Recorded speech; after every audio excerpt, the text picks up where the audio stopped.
The time is now 6 o'clock, and the November 12th, 2024 Kingsport City Schools Board of Education regular meeting is now called to order. Dr. True, I think you have someone from Washington Elementary who are going to kick things off for us. I do, Ms. Woods. Thank you very much. And we do want to welcome everyone that's here with us in person tonight or watching online to our meeting. We've got several special recognitions this evening that we're excited to be able to present, as well as I'm going to invite my friend Sutton Petty to come up. Come on up, bud. He is a Washington Elementary student. And Sutton, you were telling me earlier, what grade are you in? First. First grade. And who is your teacher?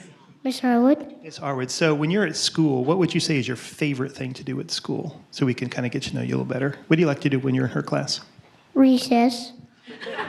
Always a solid choice. I always liked recess and lunch. Those are my two favorite things. Is that good? You ready to do the pledge? Okay. So if we could go ahead and stand, and the flag is right over here, Sutton. Right there. And whenever you're ready.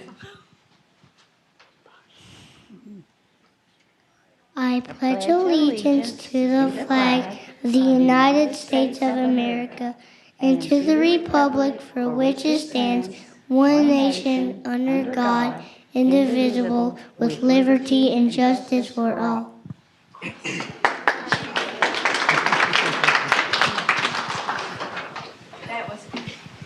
That was a fine job, Mr. Petty. Thank you so much for being here. We really appreciate it. We hope you have a great rest of the week at Washington Elementary.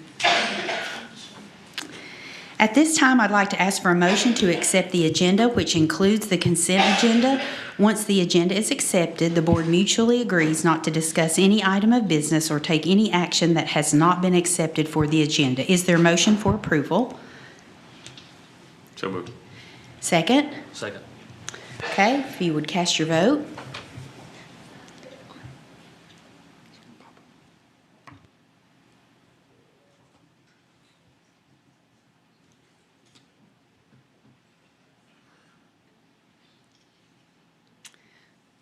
Okay, the votes have been cast and it's unanimous. All in favor? Aye. Aye. Any opposed? Any abstentions? Okay, at this time, we'll move into our recognitions, and we have several of those. That's very exciting. So we will begin with Ms. Jamie Jackson, who will be recognizing the 2024 College Board National Recognition Programs Award recipients. Hello, everyone. I'd like to recognize 3 Dobyns-Bennett High School seniors that have earned academic honors from the College Board National Recognition Programs. The recipients of the first ever National First Generation Recognition Program Award include Sarah Ariola, Taylor Davis, and Rhiannon White. If you guys would come forward and receive a certificate.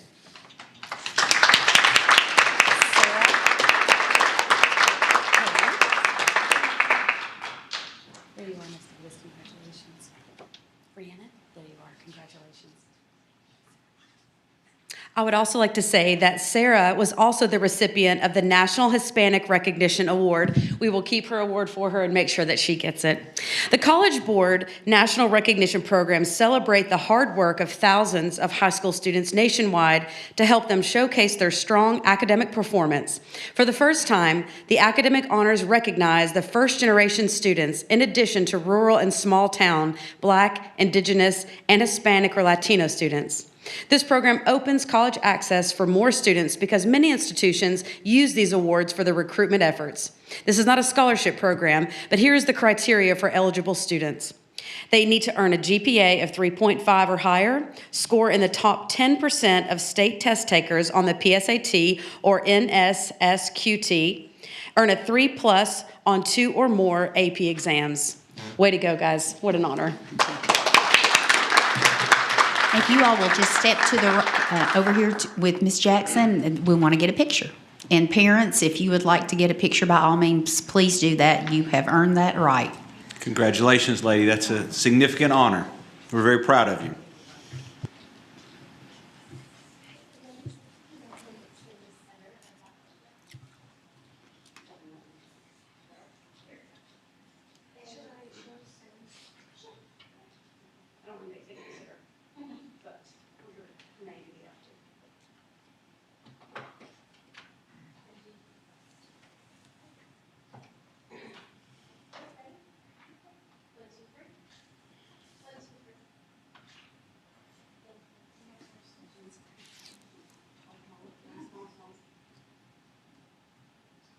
Again, congratulations. Let's give them a round of applause. And next we have Dr. Philip Marshall, who will be recognizing the German-American Partnership Program, exchange students and teacher chaperones. Good evening. It's my honor to recognize students and teacher chaperones from the German-American Partnership Program exchange. This program matches German and American partner schools to provide their students with the opportunity to learn more about cultural differences and language differences through homestay exchanges. DB has been a partner with Albrecht. Apologies for butchering, my German's not good. Albrecht Gymnasium in Berlin since 2003. And every other year since then, a group of students from each school has traveled with their chaperoning teachers to spend 3 weeks at the partner school, with hundreds of students participating over the 20 years of partnership. In this round of the exchange, 15 students from Albrecht Gymnasium are being hosted by families with DB students. With students at DB, Miss Jana Engle, and DB World Language teacher and GAPP coordinator, is hosting Albrecht English physics teachers Jan Meister and Esther Eckert. This is the second half of this round of exchange. In May, 15 students traveled with Miss Engle and fellow DB teacher John Good to spend 3 weeks in Berlin at the partner school, our partner school, where DB students gave presentations about American life to English classes. They also visited a concentration camp memorial with the daughter of a survivor, met with the German parliament member who represents our partner school's district, and experienced daily life with their Berlin host families and the students of our partner school. The program is funded by the German Federal Foreign Office, which also bears responsibility for the overall concept. Additional funding is provided by the U.S. Department of State. I know the name I'm going to butcher. I'm not even going to try. Mr. Stiftung and Max Cade Foundation. Ms. Engle, will you receive this certificate? Or all of you can come up if you like.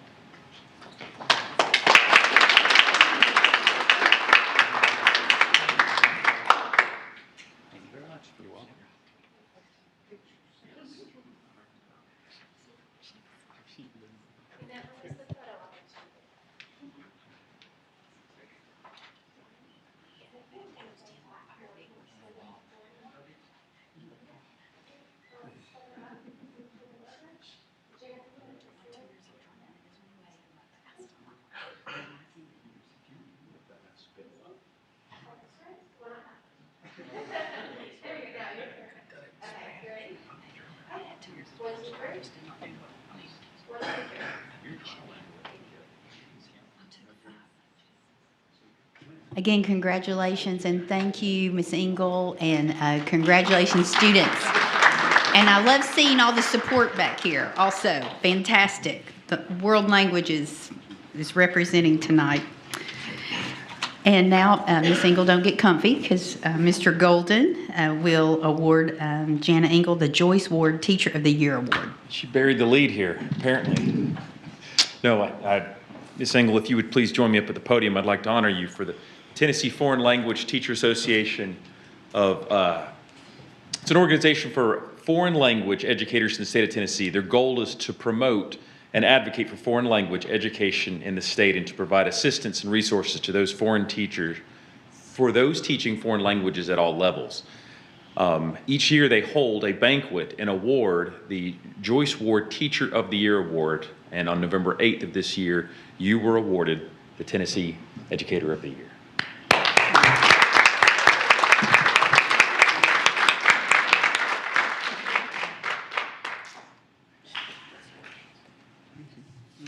You're going to get another picture, Miss. Yes, go over Frau there and get Engle. another picture. Mr. Golden, slide on over there. I appreciate Ms. Frau Engle's colleagues attending in support. So the teachers from the World Language Department at Dobyns-Bennett are all here. The entire department is here to support their colleague, and they work collectively together. And this GAPP program is one of the best examples of what world-class experiences we have for our students. So we're grateful to have our partner school, and there's no way we could pull it off without the leadership of Ms. Engle. So grateful for her, and congratulations again. Congratulations. And now to present the KCS 2024 Principal of the Year Award is Dr. Brandon Fletcher.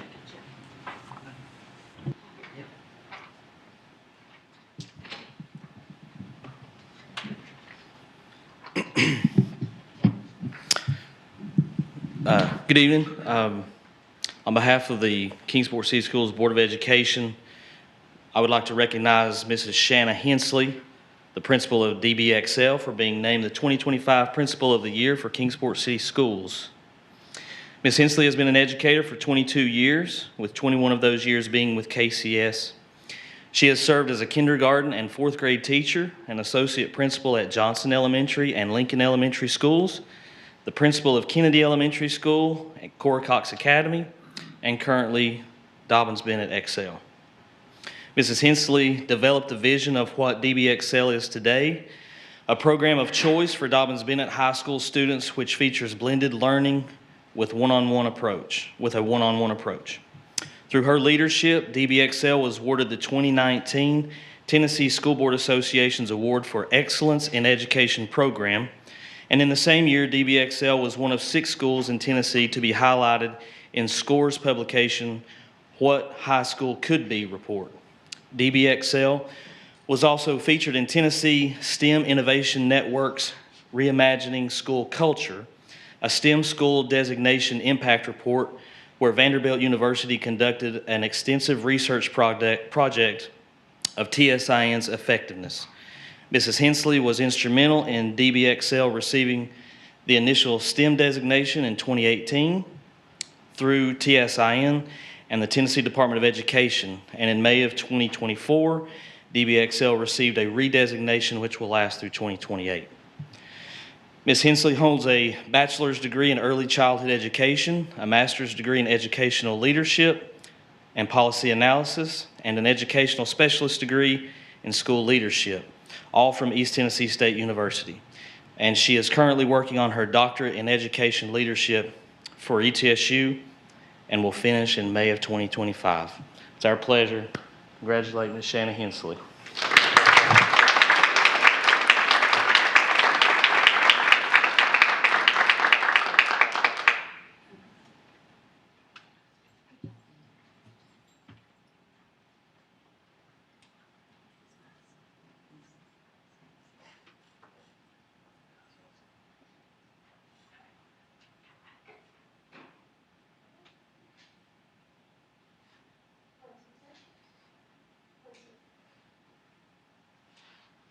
Again, congratulations, Ms. Jana Hensley.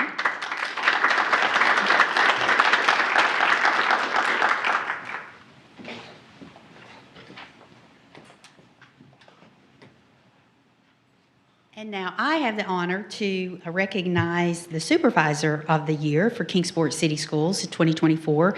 It's my honor to recognize Dr. Holly Flora, Chief Academic Officer, Elementary, for being named the 2025 Supervisor of the Year for Kingsport City Schools. Dr. Flora oversees all academic operations for elementary education, including curriculum and instruction programs. Over her 29-year career, she has served as a teacher at Lincoln Elementary and Washington Elementary Schools, the KCS K-12 Literacy Coordinator, and the principal of Jackson Elementary School and Sevier Middle School. Dr. Flora has been a member of the Tennessee Principals Association, the TPAP board, for 13 years, including a term as president. She has also served as a TPA state representative for the National Association of Elementary School Principals. And in 2017, she was honored as the National Distinguished Principal by the NAESP. Beyond her K-12 work, Dr. Flora has been an adjunct professor at both Milligan University and East Tennessee State University. Dr. Flora holds a Bachelor of Science degree in Early Childhood Education and Elementary Education from Milligan University, a Master of Education in Early Childhood Education from East Tennessee State University, and a Doctor of Education in Educational Leadership and Policy Analysis from East Tennessee State University. Congratulations to Dr. Holly Flora.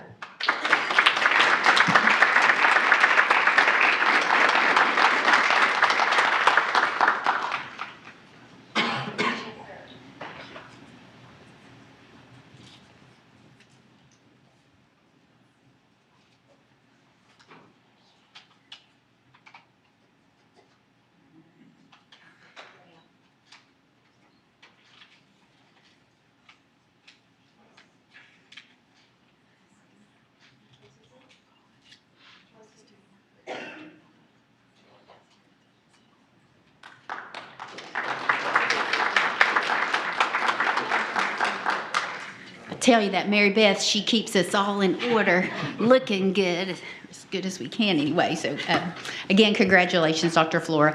And at this time, we're going to give you the opportunity to be dismissed if you would like. Otherwise, you can stay here and get into some really interesting budget amendment things, et cetera, et cetera. Otherwise, you are free to go. So again, congratulations, all those who have been honored.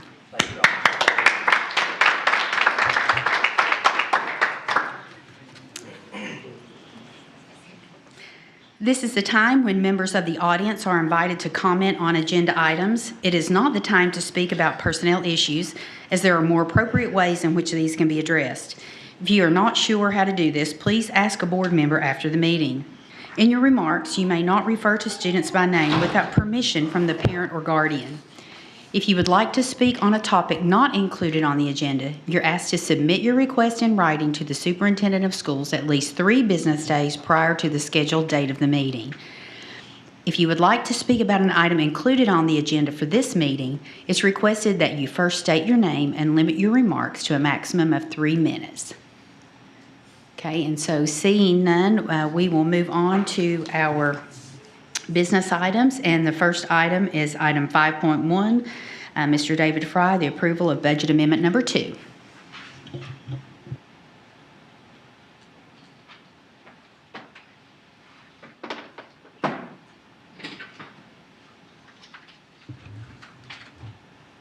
Good evening. I guess I know how to clear a room out, don't I? I have a few items for the board's consideration this evening. First off, we'll start with our second budget amendment of the year. Putting some funds in place for some donations, some grants, and some monies to allow us to purchase a couple things. First item on it is making an appropriation from our unreserved fund balance of $700,560. This will be used to purchase the Strategic Safety Platform and Crisis Alert System.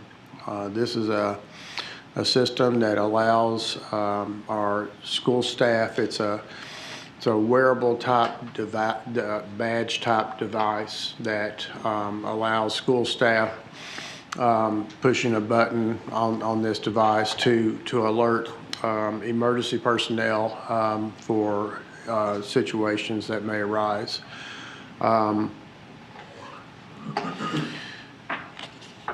If I'm not mistaken, I think it notifies of the location where the alert's been triggered, and then of course it alerts school staff and emergency personnel to come on site to do that. Another item in a minute this will put the money in place for the purchase. Another item in a minute will authorize the purchase. Now I said that this is coming out of our unreserved fund balance. Later on in our financial update, I'll give you an update on our fund balance, but just briefly right now, our spendable fund balance after we did our first budget amendment is at about $10.3 million, and this will lower that down.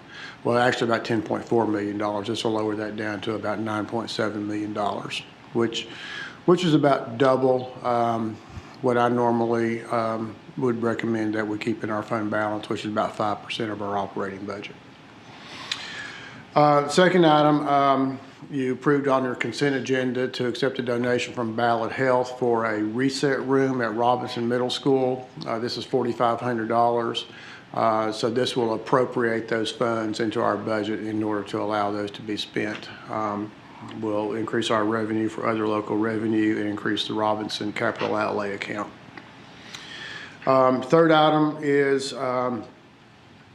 you accepted a donation or authorized the grant earlier, I believe, in an acceptance of this. This will actually appropriate the funds for a program called Project on Track, which is a a grant that we received from the Niswanger Foundation. We received it for the past 2 or 3 years. Normally, it's been in the neighborhood of about $40,000 or $50,000. This year, it's $149,476. And in the past, it's just served a couple of schools. This year, it's going to serve 5 different schools: Adams, Kennedy, Lincoln, Roosevelt, and Sevier.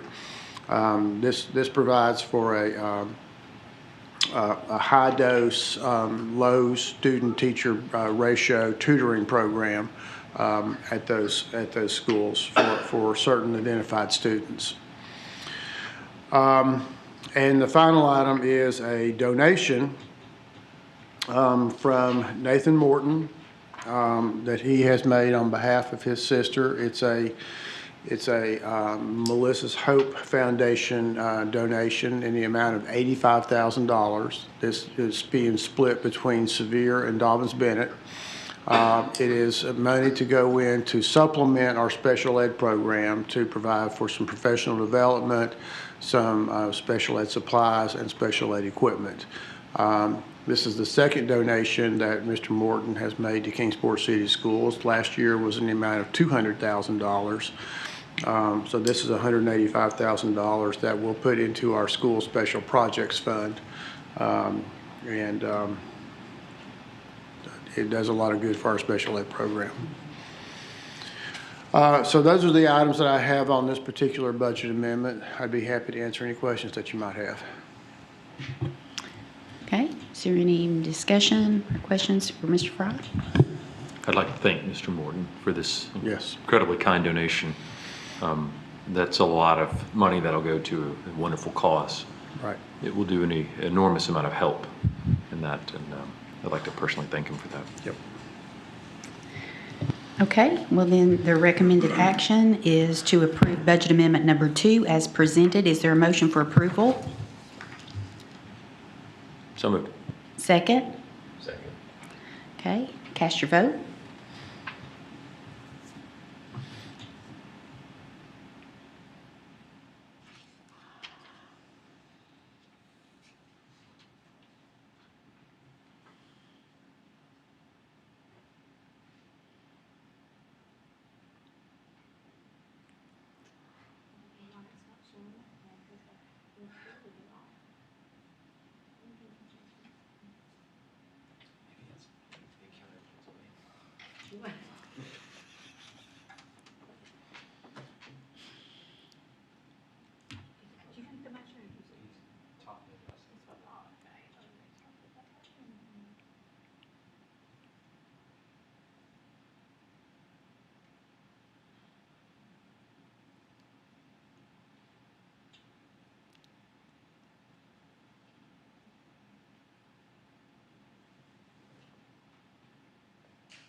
Okay, just go ahead and cast your vote again.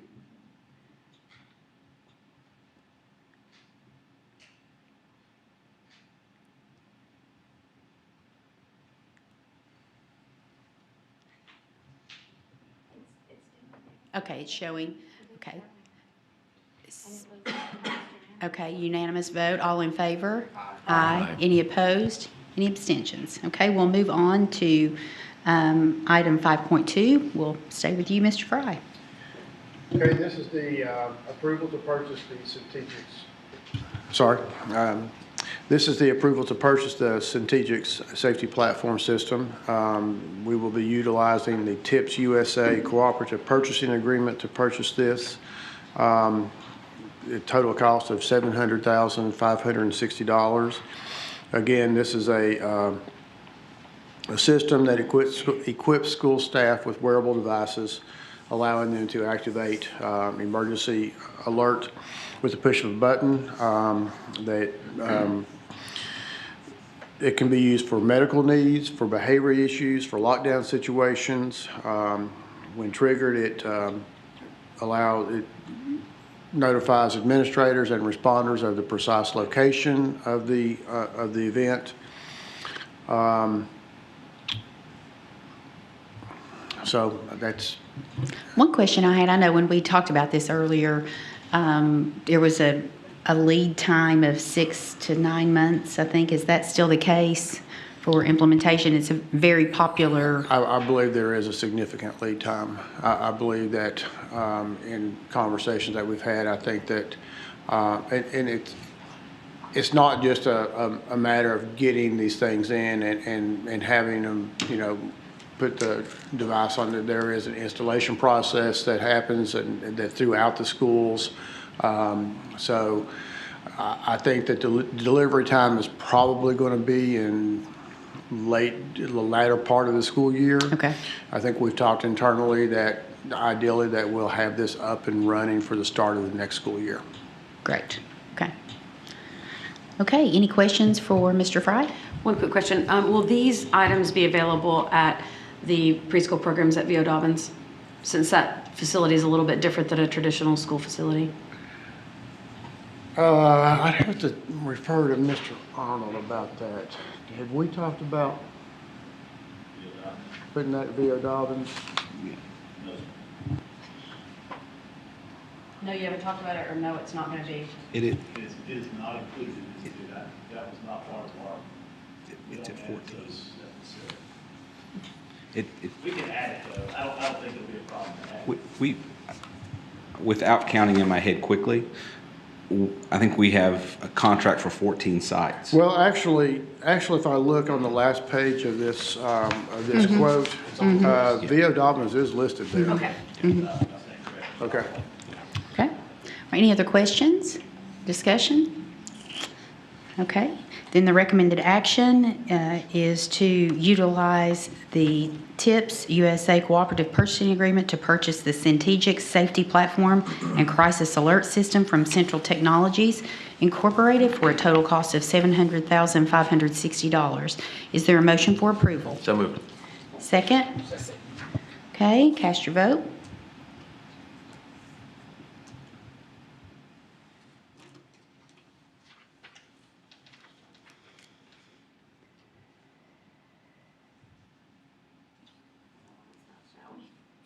Okay, can you tell us, Vivian? Okay, that's unanimous vote and just. So just to get the verbal vote, all in favor? Aye. Any opposed? Any abstentions? Okay, we will move on then to Mr. Fry. We haven't seen you in a while. We've Well, missed you, so. Either feast or famine. Well, I don't know if this is famine or feast, but keep rolling. Okay, so one final business item for the board is recommendation to purchase a wrestling mat, Resolute wrestling mat and wall pad for Dobyns-Bennett High School. Again, we'll be using a cooperative. This one is the Buy Board Cooperative to purchase this. The floor mat is $53,909.79. The wall pad is $26,294.04. This does include delivery, shipping, installation, and all of that. Total purchase price of $80,203.83.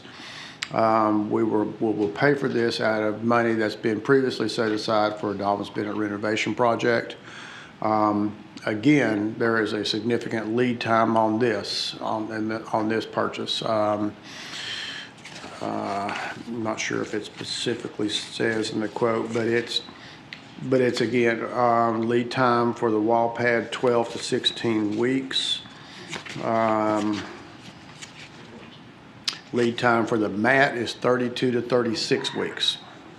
So I assume that's because it's a custom mat. Yes. Because the wrestling room is not a square room, and but I will say this is an excellent purchase because 32 to 36 with the weeks. mats not really fitting the space, there was always a risk of a student not landing on the mat, and that would not feel good. Right. In So the meantime, we will continue to use the mat that has previously been in there. So we wanted to go ahead and get this to the board now so that hopefully, I will maybe not say by the start of school, but maybe certainly by the Maybe- beginning of maybe the by wrestling the season for next wrestling year. season. Yeah. And Okay. this is a proprietary material that is obviously specific to wrestling, but that aids in the delay.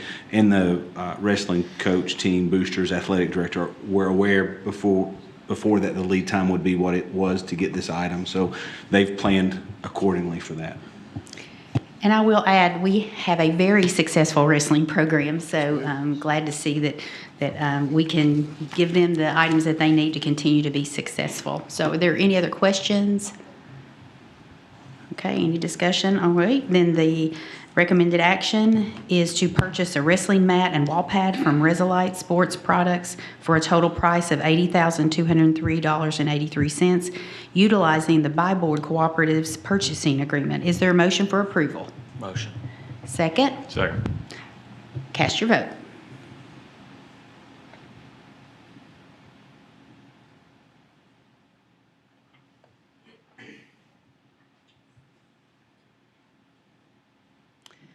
There we are. Looks like it passed unanimously. So all in favor? Aye. Any opposed? Any abstentions? Thank you very much, Mr. Fry. Thank you. And Coach Audit, I just realized you were sitting back there. Best of luck to you this season. Thank you, what you do for those young men. Yeah. Doing a great job. And women. Sorry. Yeah. Sorry. I got your back.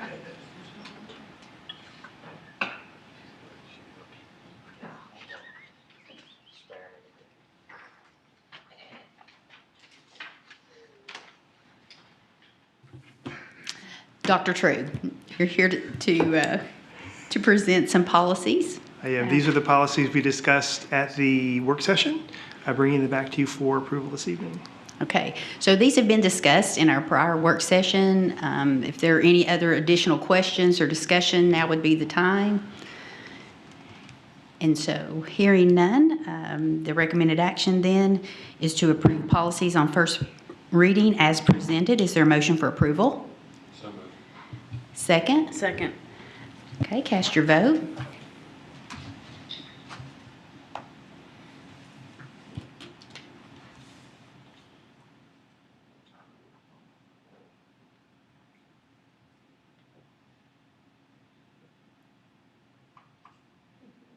It took it, but it's not showing up. Are you saying? Then I think the motion has been approved unanimously. Thank you, Dr. True. All in favor? Aye. Any opposed? Any abstentions? Okay, so that, and now back for an encore is Mr. David Fry to give us some reports and some financial reports. First of all, our fourth quarter and fiscal year 2023-24 report. So, Mr. Fry? Okay, this is the end of the year financial update for fiscal year 23-24. As gloom as we thought the year was going to be, we actually ended the year with a surplus of $1,516,156. And at June 30th, our unreserved fund balance was $13,513,857. And just going through some of the revenue items that are listed in the financial update, I just usually point out a few items on there. First item that I'll point out is our other federal through state revenue. This is an amount that we amended the budget for back in May. This is funding that came in for our summer learning program, $135,269. This is just the federal portion of that summer learning program. There is a corresponding amount that is the summer learning program is made up of state and local funds, or state and federal funds. The state portion of this was $635,970. So those two added together, $670, about $770,000 is what we spent on our summer learning program this past summer. our Tennessee Investment in Student Achievement, TISA funds. If you look at the revenue summary, you'll see that the TISA funds, the actual amount was $792,286 above the estimate. 3 or 4 reasons why this was over. One is that when we approve a budget, we approve it based upon, we don't know our final TISA number at that point when we approve the budget in May. What we have at that point is our April number. By the time we get our final number in late June, the budget's already approved. Last year, that number actually went down from our original estimate by $160,828. There are also some funds that come in that they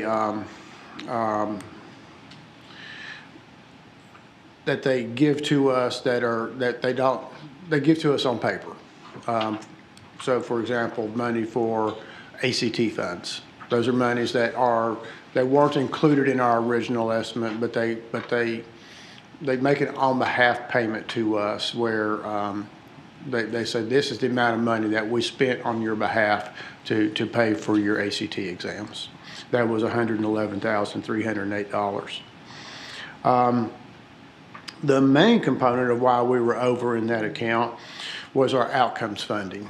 These are funds. This was the 4th component of the TISA funds that we don't know what our outcomes funding is going to be until we know what the test results were for that year. I think we got our first payment. I think it came in 3 different payments.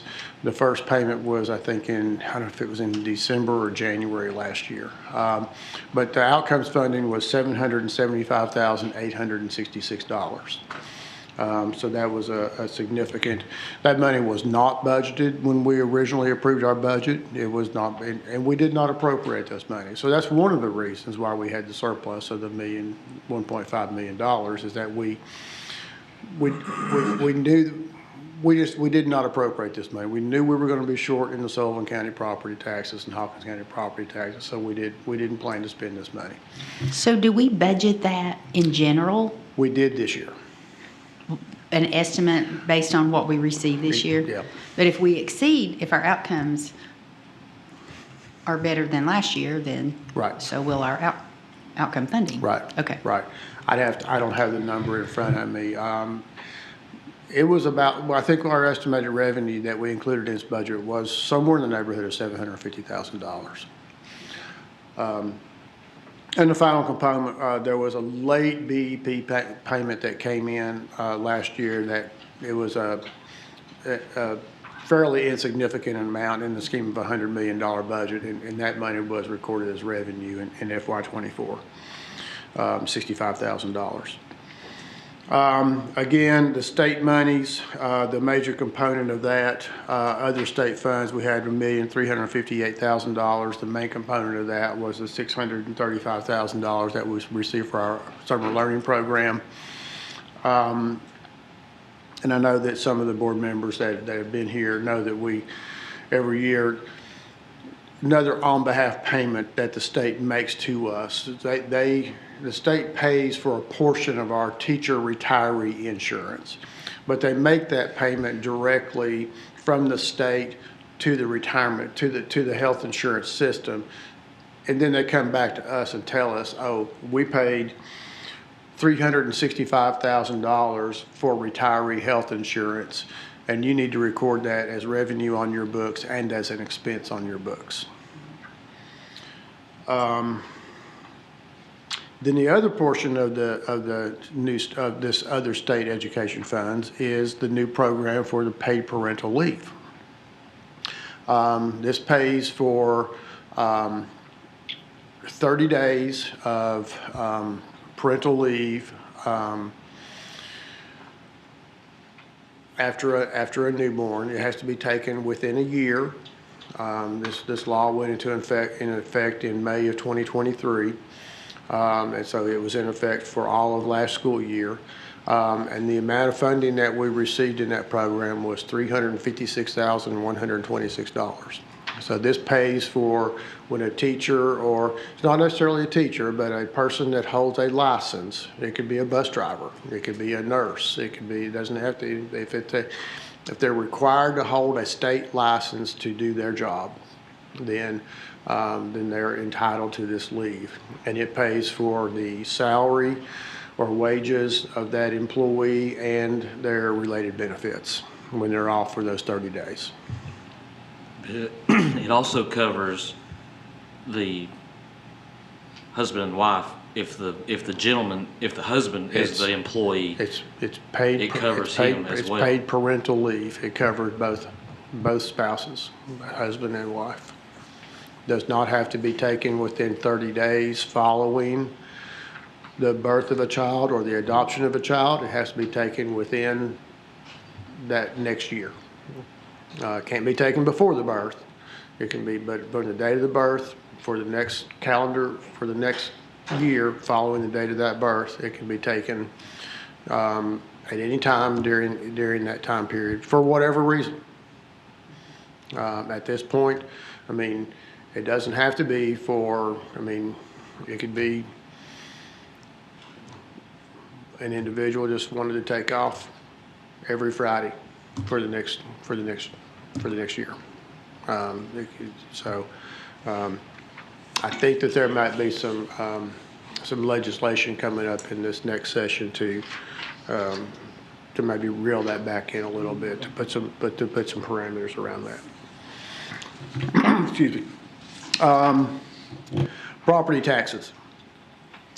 I believe everybody knows what happened with our property taxes last year. Sullivan County and Hawkins County both lowered their school property tax rate last year.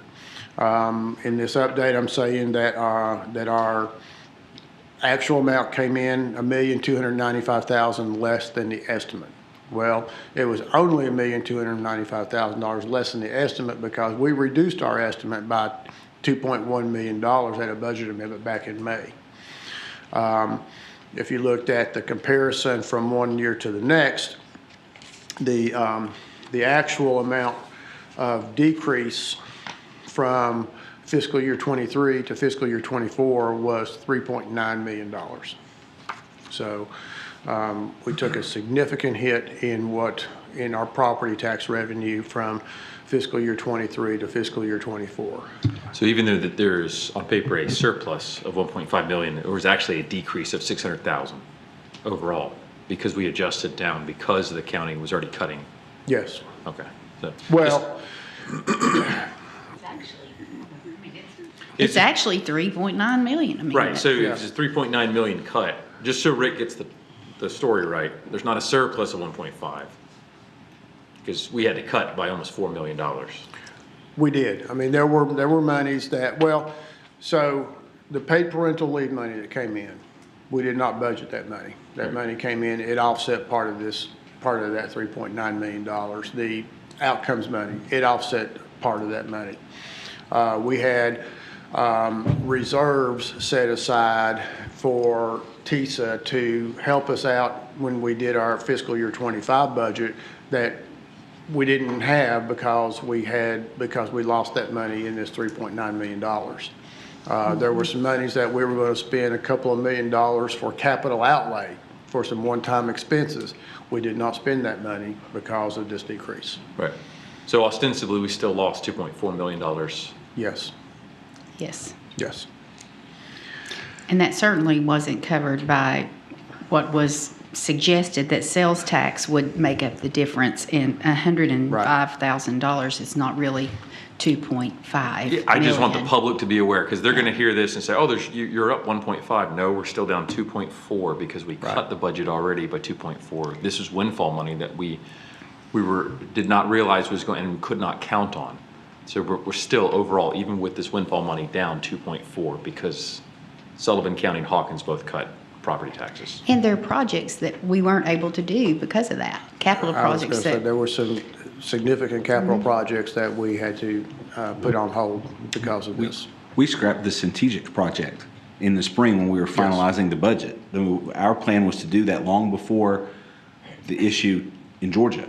Like it was on our budget list, and then as we were cutting, getting closer to the submitting a budget for approval to the city, it was one of the things that we weren't going to be able to do in the regular budget. So, And this is what happens when officials cut taxes for education, is you decrease the safety of the school system because of it. and it defies the purpose of why TISA was implemented.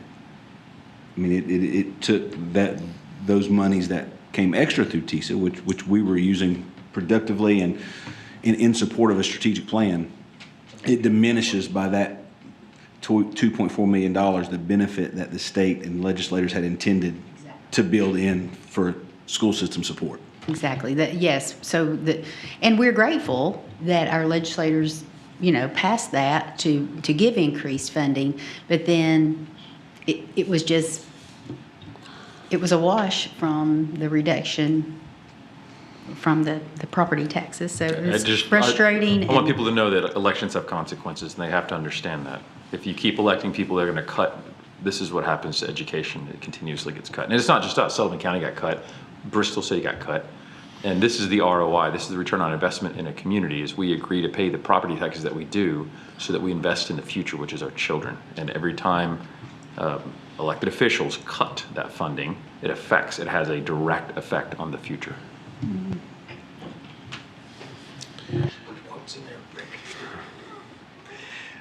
So as Ms. Woods alluded to, our sales tax, next item, it did come in favorably. Not nearly what we've seen in the last 3 or 4 years. We were up $105,000 from the previous year, which was a modest increase of 0.7%. We were used to, in the past 2 or 3 years, seeing increases in excess of 10%. But we knew that bubble was going to burst at some point. We have some other county revenues, basically prior year property taxes, interest and penalties, and bank excise taxes, and that actually was a small decrease of about $7,300. Our tuition for our regular students, we estimated $420,000. It came in at $418,000, so we pretty much hit that. Our early childhood programs, we had a pretty significant discussion about our early childhood programs during the FY25 budget process. Our early childhood programs came in with a deficit of just short of $133,000. That's about where we knew that we were going to be. We budgeted this current year. I think we budgeted a deficit in those programs in the neighborhood of about $170,000. So that's pretty much what we expected there. The after-school programs, the school-age child care programs, they made a modest profit of about $14,000. So those are programs that actually generate a little bit of revenue to help offset some of the deficit from the early childhood programs.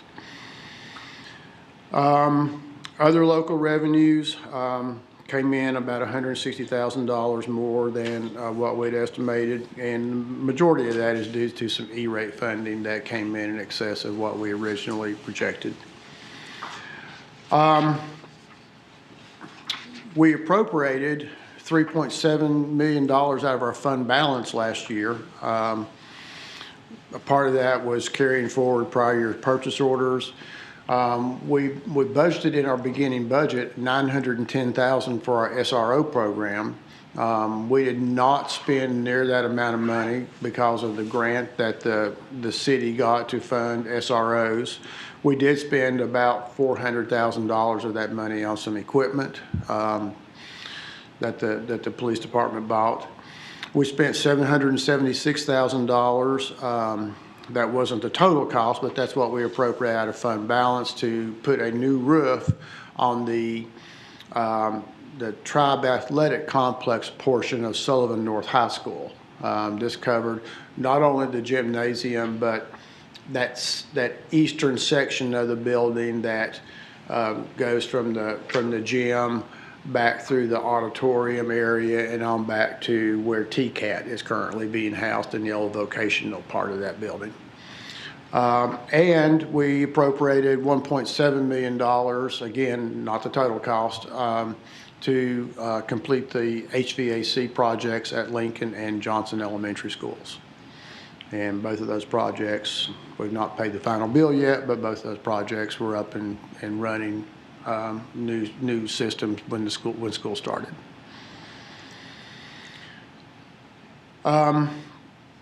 Just expenditures in general, we were about 5% less than our total budget. Total budget was somewhere in the neighborhood of about $100 million, so we came in about $5 million under budget. I've listed about 15 or so different major categories there that you can see where some of that items that were below budget came from. And then again, the final thing was our fund balance. We started the year with about a $12 million fund balance. We ended the year with about a $13.5 million fund balance. Bringing that forward to today, that $13.5 million, there was about $600,000 of open purchase orders last year that came forward that used about $600,000 of that money. If you'll recall, back in July, the board approved a budget amendment to appropriate just over $2.5 million to fund an additional 4% cost of living increase for all of our employees. That brought the total fund balance to just short of $10.4 million. And then this evening we spent another $700,000 for the Centegix safety system, which brings that number down to about $9.7 million. With a $100 million budget, the board knows that I'd like to keep a 5% fund balance. There's a state, not a law, but a state guideline that says that we ought to keep a 3% fund balance. But 5% of $100 million is pretty easy math, so that's about $5 million. So at the $10 million level, we're at about 10%, 9.7% now of our operating budget. And we've got some items on the horizon that we're looking to come back to the board and spend some of that money at a future board meeting. So that's pretty much it in a nutshell. If I can answer any questions, I'd be happy to. We really do appreciate you putting this information in a format that we can understand and not have to read through the massive spreadsheets that you keep up with. Although some of us spreadsheet nerds enjoy that. But, given a decrease of prep time, it was really nice to have the summary, and thank you so much. Any other discussion, questions for Mr. Fry? Then we'll move on to your second report, okay. The audit report. So we have the audit report. This audit report is for our school internal accounts, our school activity accounts. We call them interchangeably. This isn't an audit report of our general purpose $100 million budget or our federal programs Title I IDEA budget. This is an audit. That audit is done separately by the same audit firm, Brown Edwards, but that's done in conjunction with the whole city audit. This audit is specifically pertaining to the individual school activity accounts. So every school, all 8 elementaries, the 2 middle and the high school have internal accounts.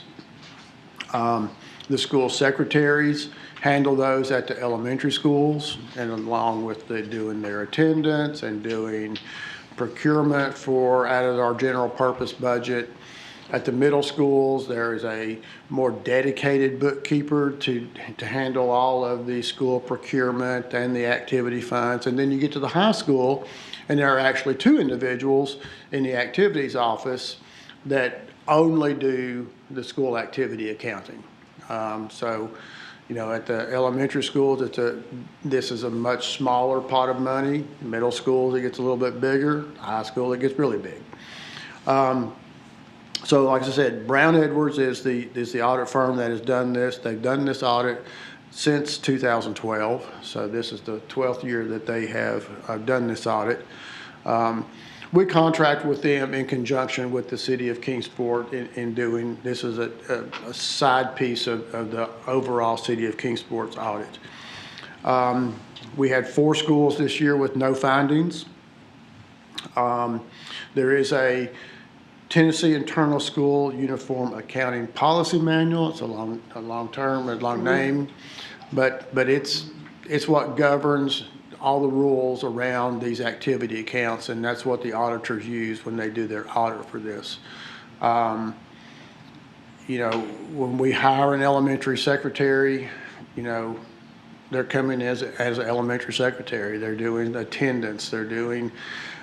They wear a number of hats. So they don't come in as trained bookkeepers. So there's a learning curve that goes into that. But they're all dedicated to this. I have an individual in the systems finance office, Loretta Mixon, who really works very closely with all of these bookkeepers and answers their questions and tries to make sure that their bank reconciliations are done, that their fundraiser approvals are done, that all the paperwork that's required gets done. Like there were a few findings in this year. It was an unqualified opinion, so we have a clean audit opinion from the auditors. But there were a few findings. There was an instance at one of the elementaries and one of the middle schools where a purchase order was not authorized and signed off on before the actual purchase. Now, when you look at in the whole scheme of things and all of the purchases that are made, and they found 3 instances where this wasn't done, that's yes, it should have been done, but you know, there's a lot of activity going on. 2 elementaries, all of our checks require 2 signatures on the checks. At 2 of our elementaries, there were a couple of checks that, for some reason, only had 1 signature on it. It cleared the bank, so probably shouldn't have cleared the bank, but that's just an oversight there. So there again, they should have that. And then there was an issue at a couple of schools with. We always make sure that the principal opens the bank statements, dates those bank statements, so that before the bookkeeper gets the bank statement, so the principal has a chance to review it, so that it's just a protection that protects the bookkeeper, and it's just a separation of duties, a good internal control thing. But there were a couple of instances where the principal didn't date. So they couldn't tell, did the principal open it before or after the bookkeeper got a hold of it. And actually, one of the things is now we're getting the bank statements online. So now we can get the bank statements online. We can download them online on the 1st. They don't come in the mail until the 6th or the 7th. So we're actually having the principal look at both of those things. Just an idea of what goes through these accounts. At the end of the year, between all 11 of these schools, there was a total fund balance of $1,490,000. So we're not talking about just a couple of $1,000s. We're talking about $1.5 million at all of our schools. That was actually a decrease of $110,000 from the year before. The amount of money that flows through these accounts, $3,382,000 came into our accounts. $3,485,000 was spent out of these accounts. So obviously, the majority of all this, you know, is at the high school level. You know, it's a pretty big business there. You know, out of that $3.4 million that came in and out, about 2.5 million of that was at the high school. So that gives you a feel for the magnitude of the amount of money that flows through the Dobyns-Bennett Activities Office. So if you look at the audit report, you'll see that there are, I don't know, 75 different restricted accounts, departmental, the English account, the art account, the different clubs, a van replacement account for the vans that we have there. They're just and then not to mention the number of the athletic accounts that are there.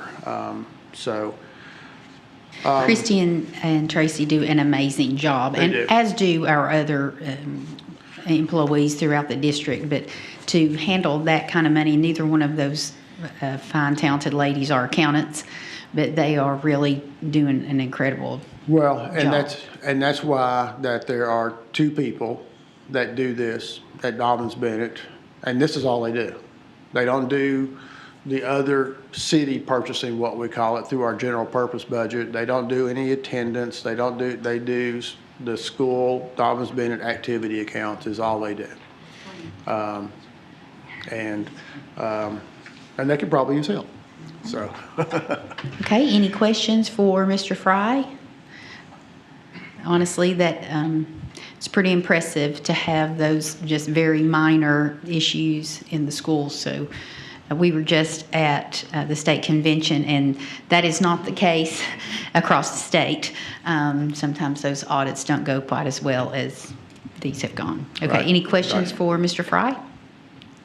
Okay, thank you very much. Thank you. And so, thank you for presenting those tonight, and because he was able to present those tonight, we will not be having a work session on next week, on the 19th. Thank you, Dr. Hampton.